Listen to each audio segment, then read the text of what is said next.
Hey guys, welcome to a short little overview of one of my tracks that I did on my album Elements.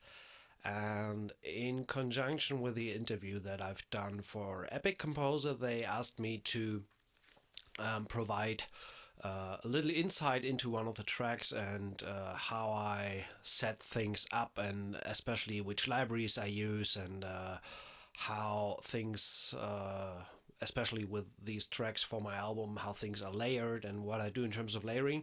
So I decided to turn down the vocals on this one so we can concentrate on the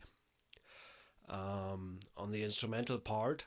So Celica Soldream did some of the vocals on this track. So let's dive straight in. So there we go. The Last Haven with no vocals.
And there I want to jump straight right in there and talk a little bit about the strings that I've been using for most of the tracks on this album, especially in the intro part. So the main library that builds the groundwork for everything is Cinematic Studio Strings. And back then, when I did the album, the Cinematic Studio solo strings haven't been released by then, so I used the Berlin first chairs for my solo needs. And mainly what I've been doing is layering the strings and the solo strings to give them a little bit more definition. So, especially in the quite soft intro part, we can listen to the strings on their own, which sound like this. So the string ensembles.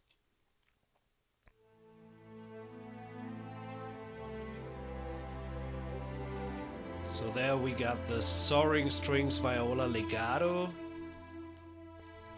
Cinematic Studio Strings violin 2, and again soaring strings violin legato for the top line,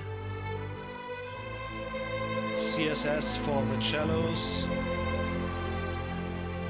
and soaring strings for the basses.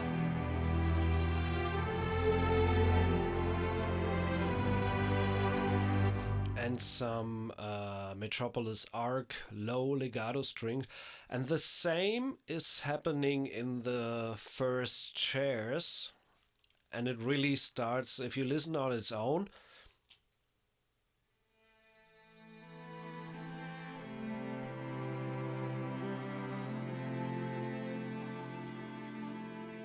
it sounds really intimate and really starts to shine when you combine these two.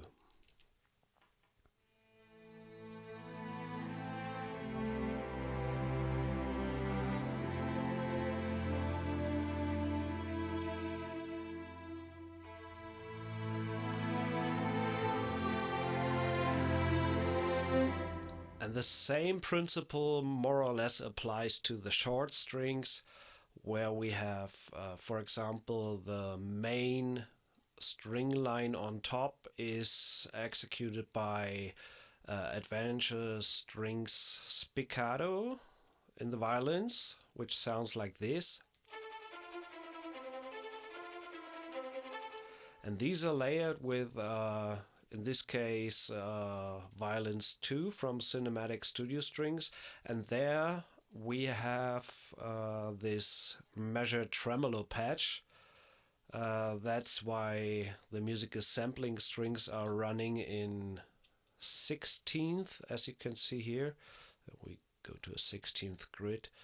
And the cinematic studio strings are just running in 8th, because every single note of these is played double in time. So we don't record these.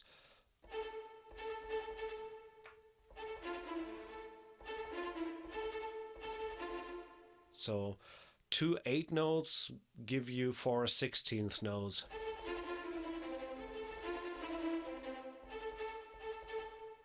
And it's really like the musical sampling strings bring the bite, and the cinematic studio strings bring the body. And together they sound like this.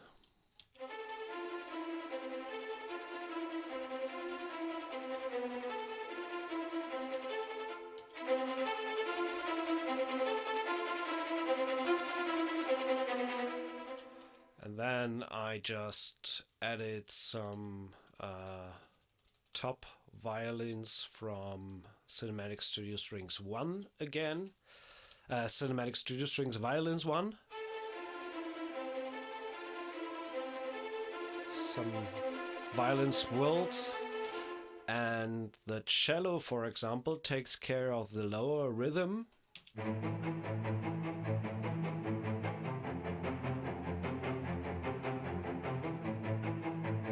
And this is again combined with a solo cello to give it more definition. Give it more definition.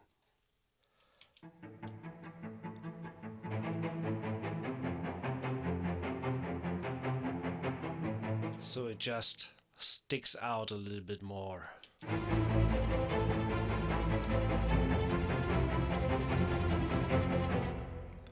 So this is in terms of string layering, and for the brass it's all musical sampling, adventure brass, and a little bit of cinebrass like the monster articulations and 12 horn ensemble legatos for the main lines.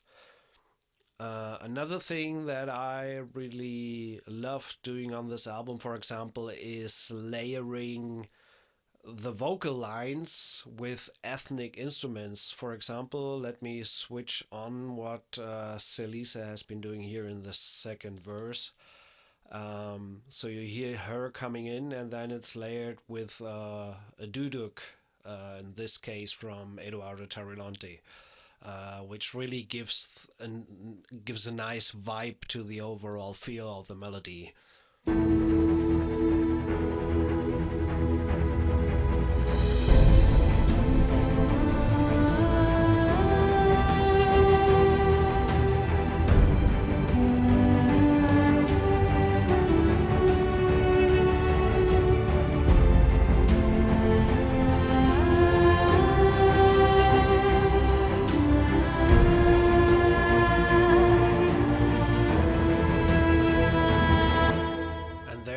Actually quite a lot happening in the flutes in the background. They are doing runs. So when we put just the woodwinds and the vocals and maybe the brass,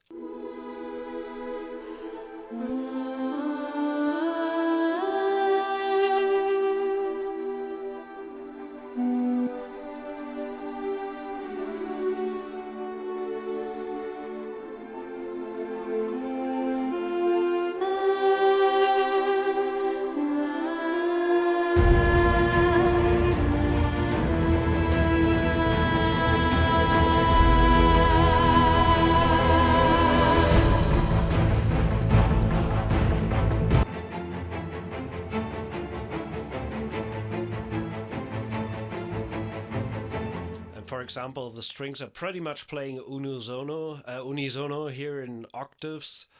And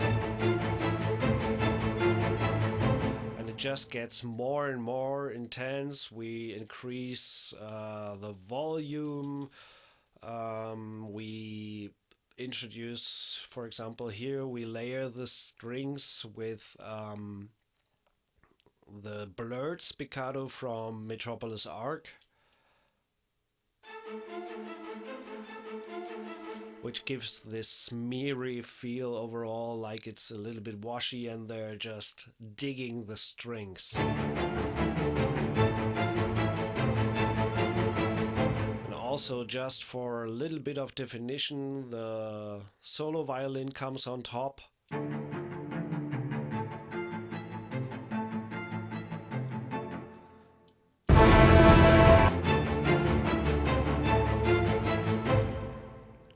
So yeah, it's all about layering and bringing more elements together, pun intended. And so let's just take a finishing look to the percussion section. Actually, it's pretty straightforward in the perks. There's not much going on, a little bit of sound effects, and lot of the usual suspects like heaviosity percussion. We have some from Metropolis Arc. We have the Adeo Epic percussions, and one that I really learned to love for the album, and its incredible library, the Spitfire Hans Zimmer percussion, especially the Junkie XL mixes. And this is what the percussion on their own sound like.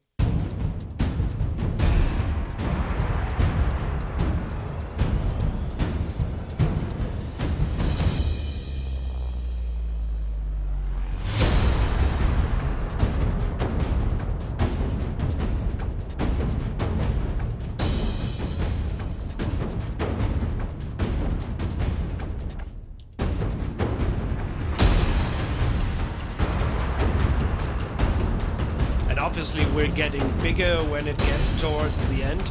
Again, it's all about layering and trying to cover the whole frequency spectrum from the low end to over mid-range to the high end.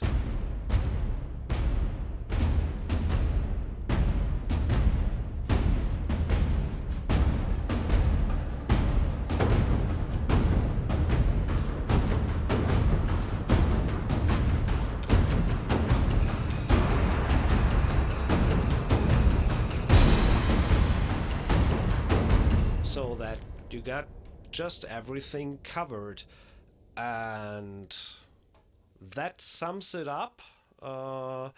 One thing to keep in mind is that the whole album has been mixed by someone else, so this is not what you actually hear on the release. It's just the plain DAW signal, and it has been mixed by Mathieu Hollande, who did an awesome job in really getting everything out of it.